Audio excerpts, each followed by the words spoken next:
दिल्लीचे मुख्यमंत्री केजरीवालांना अटक झाल्यानंतर नितेश राणेंनी ठाकरेंना डिवचलं. मफलरवाला आतमध्ये गेला, आता लवकरच गळ्यामध्ये पट्टा असलेलाही आतमध्ये जाईल असं नितेश राणे म्हणाले.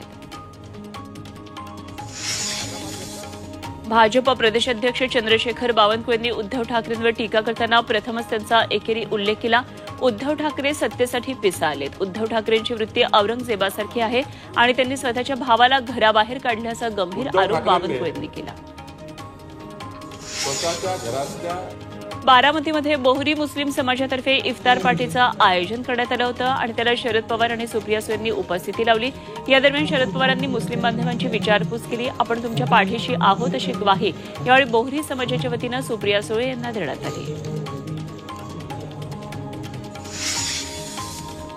धैर्यशील मोहिते पाटील यांनी साताऱ्यातल्या माण आणि खटाव तालुक्यामध्ये लोकांच्या गाठीभेटी घ्यायला अमृत नोनी आर्थो प्लस ये एक प्रूवन फॉर्मूला है. इसमें मौजूद नोनी फल के गुण और आयुर्वेदिक जड़ी बूटियां शरीर को जरूरी पोषक तत्व देने के साथ साथ हड्डियों और जोड़ों के घिसने, उनमें होने वाले सूजन और दर्द को रोकने में मदद करता है. दर्द मुक्त जीवन के लिए अमृत नोनी आर्थो प्लस. सुरुवात केली.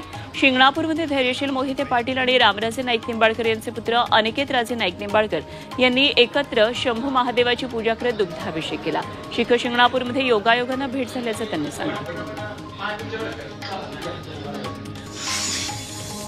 अकोल्यामध्ये निवडणूक पार्श्वभूमीवर झोनल अधिकाऱ्यांना ईव्हीएम तसंच व्हीव्हीपॅट मशीनचं प्रशिक्षण देण्यात आलं.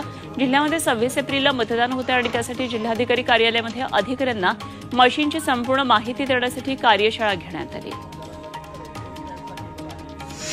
सटाणामध्ये मानवी साखळीद्वारे मतदान करण्यासाठी जनजागृती करण्यात आली. मल्हार हिल विद्यार्थ्यांनी मानवी साखळीद्वारे मतदान कराच हे नाव साकारून मतदान करण्याचं आवाहन केलं.